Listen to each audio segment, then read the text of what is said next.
Low, steady tone, the sound of wind through hollow mountains.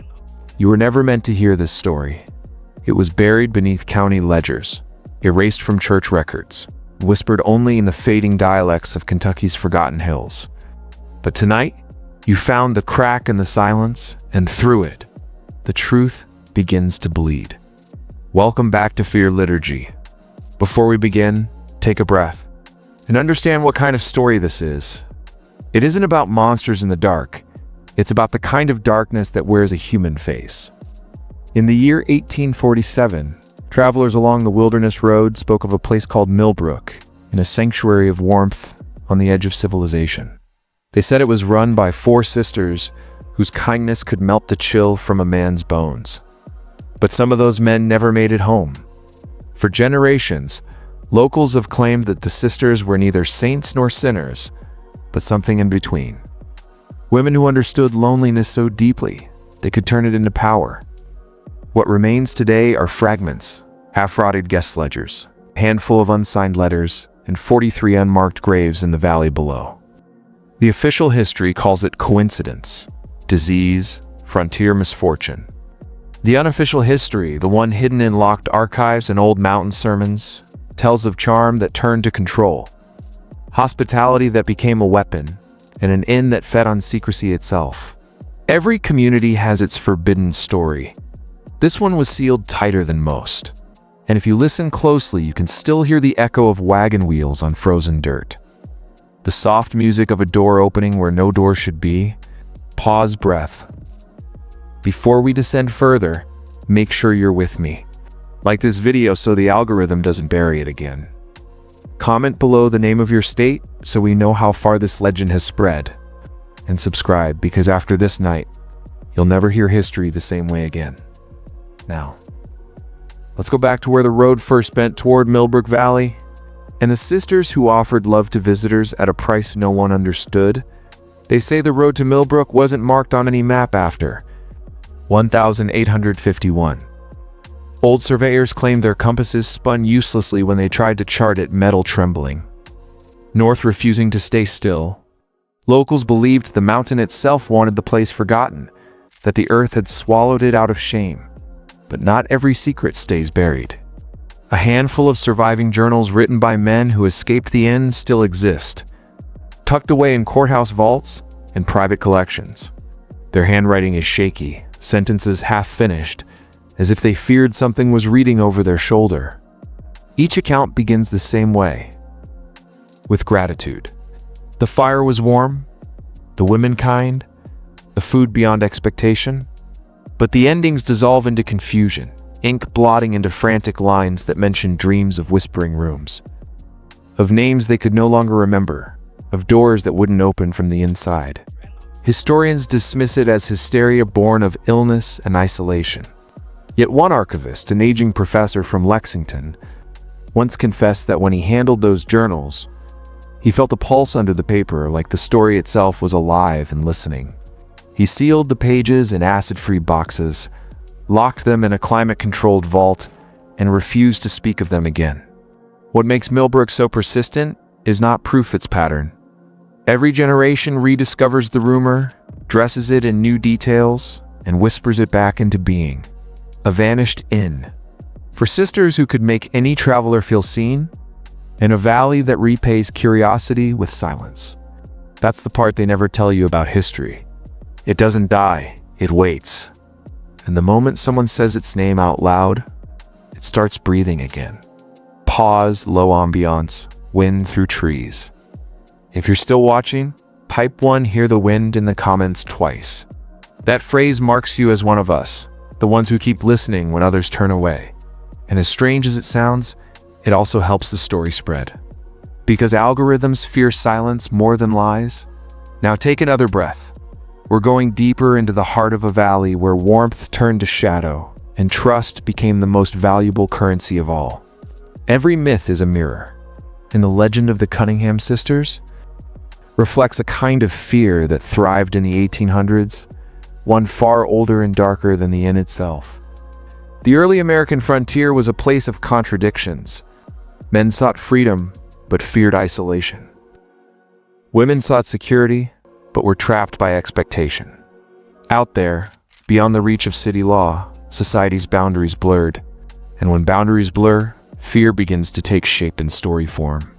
The tale of 4 women running an inn at the edge of civilization touched something deep in the collective imagination. On the surface, it was about hospitality and trust, but underneath it was about control. In a century obsessed with propriety, the idea of women who held economic and emotional power over men was both fascinating and terrifying. The Cunningham Sisters became a parable wrapped in warning. Beware of comfort that feels too perfect. Beware of the home that isn't yours. They represented independence turned dangerous, femininity weaponized by intelligence, and the hidden anxiety that civilization itself might be fragile when built on human desire. Newspapers of the era printed ghost stories about unholy widows and witches of the wilderness. But these weren't really stories about women, they were stories about men's unease. The expansion westward tore people from the familiar world of churches and neighbors and placed them in wild, unregulated silence. And in that silence, the mind invented what it feared most, the possibility that gentleness could conceal power. Even the setting of the Millbrook legend, the inn, the hearth, the candlelit welcome was symbolic. It was the illusion of safety that frontier travelers longed for, the warmth that could vanish the moment you let your guard down. To the 19th century psyche, such stories served a purpose. They kept moral order intact by projecting danger onto outsiders, by warning that deviation, especially female independence, carried punishment. Myths like the Cunningham Sisters weren't born from evidence. They were born from the need to explain the inexplicable loneliness, loss, the randomness of disappearance in an unforgiving land. So when people whispered that the sisters' kindness had a price, what they were really saying was that civilization itself had a cost, and that no one crossed the wilderness unchanged. Soft pause, a low hum of distant thunder. History, after all, doesn't just tell us what happened. It tells us what people were afraid might happen. History doesn't just record events, it edits them. And when a story threatens the order of things, it's not erased, it's rewritten. By the late 1800s, the tale of the Cunningham sisters had begun to mutate. In the pulp sheets of Louisville and Lexington, the sisters were no longer shrewd businesswomen.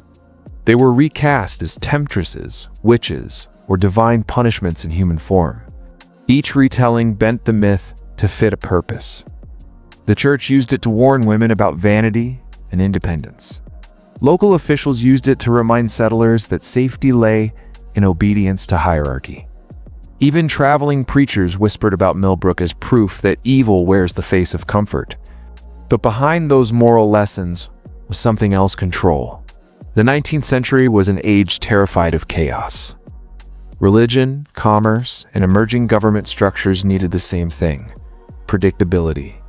So, when the frontier produced stories of women who outwitted men, or of power existing outside institutions, those stories were sanitized, moralized, and stamped with a warning label.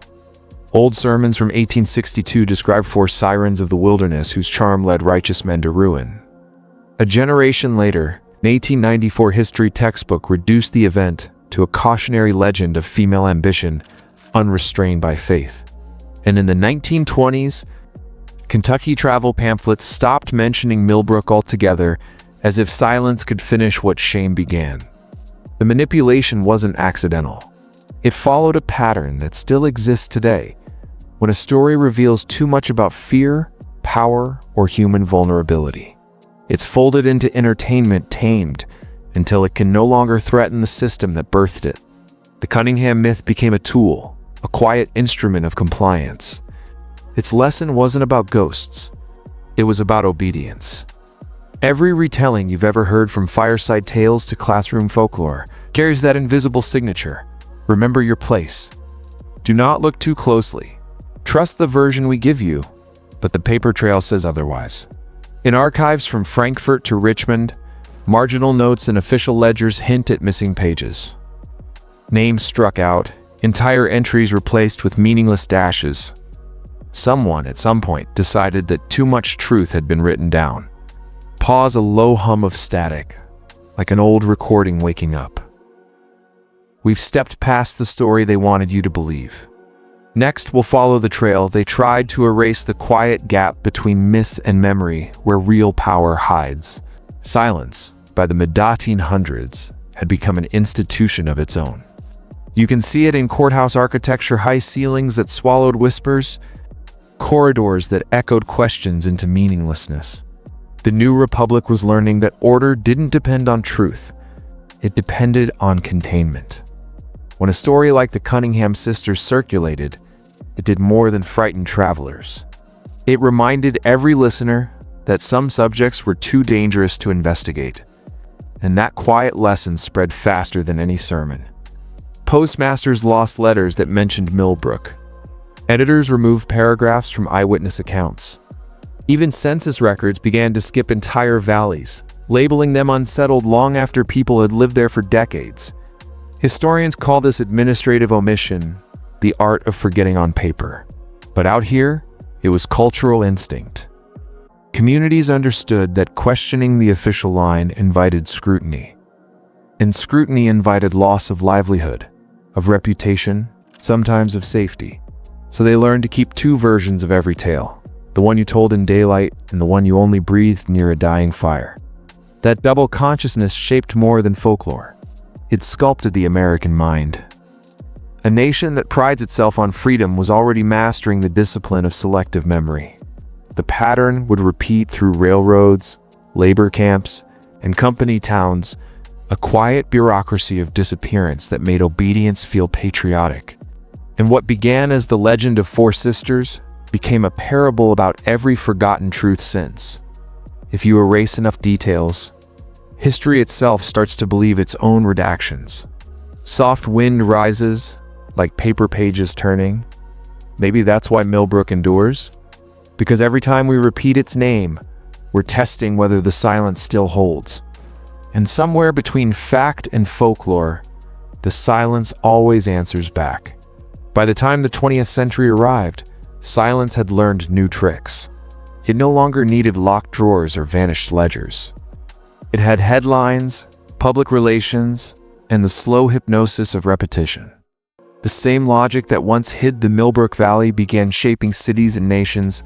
Rewrite the narrative fast enough, and people will forget there ever was another version. Industrial boards called it messaging. Governments called it unity. And citizens tired, distracted, hopeful, called it truth. The machinery of forgetting no longer looked like censorship. It looked like conversation. Every advertisement promising comfort, every speech promising safety, carried the same faint echo as those old sermons. Trust the structure, not the question. That's how the legend of the Cunningham Sisters became more than a ghost story. It became a template, a reminder that power survives by telling you which mysteries matter and which should stay unsolved. The sisters were never proven real. Their myth revealed something that still governs the present. When people fear chaos more than falsehood, silence wins. Listen carefully to the world around you, and you can still hear the pattern repeating. Archived files renamed classified. Data vanishing under the banner of privacy updates. Entire histories reduced to slogans short enough to fit on a screen. Pause, distant hum, like a projector slowing down. Maybe that's why this story found you tonight. Because every generation needs to rediscover the question that institutions forget to ask. Who benefits from what we're told to forget? Soft fade of music? Heartbeat rhythm under the final words. This is Fear Liturgy. If the story spoke to you, let it breathe, leave a comment. Share it with someone who still believes curiosity is sacred, and subscribe. Because next time we'll go further into the archives to the places where silence was engineered, and memory still fights to speak. And now, we stand at the edge of that valley again. Not Millbrook itself, not the sisters, not the vanished travelers, but the space between what we know and what we are told to believe. Legends are rarely just stories. They are vessels. They carry memory, fear, desire, and warning across generations. The Cunningham sisters are a mirror held up to the frontier mind. to every society that teaches obedience by concealing knowledge and comfort by disguising danger. If you listen closely, you can hear the whispers in the trees, the faint echo of wagons that never returned, the laugh of a fire that no one stokes anymore. These are the fragments that survive when facts are too dangerous to preserve. The question is simple. Will you see them? You followed the trail deeper than most will dare. And with each revelation, the world feels smaller, the patterns more obvious, and the silence louder. This is the weight of forbidden knowledge, not the thrill of fear, but the clarity it forces upon your mind. Once you see how histories are bent, how truths are hidden, and how myths can shape thought, nothing looks the same. Remember, curiosity is both a light and a burden. The stories that survive are not always the ones that happened, but the ones that were allowed to echo. And the ones that echo longest are the ones that tell us what power fears most. Awareness. Pause. Soft, echoing wind. If you have listened closely, take a moment. Reflect. And then, do not let this story end with you. Like, share, and subscribe, not just for more tales, but to carry these echoes forward, because some knowledge, once uncovered, demands witnesses. And when you walk away tonight, remember the lesson of Millbrook? The most dangerous places are not those hidden in shadows, but those cloaked in warmth, waiting for the curious to notice. By now, you should feel it, the subtle pull of the story, the way it shifts perception without you noticing. This is the power the Cunningham legend holds, not in what was done, but in what it teaches about why humans obey, why we trust, and why we forget. Every myth, every whispered warning, every unverified ledger, it's a thread in a web of influence. The sisters, whether real or imagined, were a symbol, the ultimate experiment in human susceptibility. They show us how attention can be weaponized, how charm can manipulate desire, how perceived safety can mask control. Consider this. The guests who arrived at Millbrook were weary, isolated, vulnerable. Not because they were weak, but because any mind cut off from routine can become pliable. And the same principle operates on a mass scale. Societies, governments, and institutions do not need to coerce you openly. They simply need to create environments where you feel safe, where your curiosity is tempered, where your attention is curated. That is why myths like the Cunningham Sisters endure. They encode the lessons of caution and awareness into narrative form. They teach that comfort and power are never neutral, that invisible forces shape outcomes long before you recognize them, and that being alert is the only safeguard. And now, let me test your attention. Comment, "I see the pattern" twice below. Not for me, not for the algorithm, but for yourself. Let this mark a shift, a subtle acknowledgement that you are no longer a passive witness. You are part of the story, aware of the threads, the currents, the unseen hands that shape perception. Pause. Low. Resonant hum. Because here's the truth most will never admit.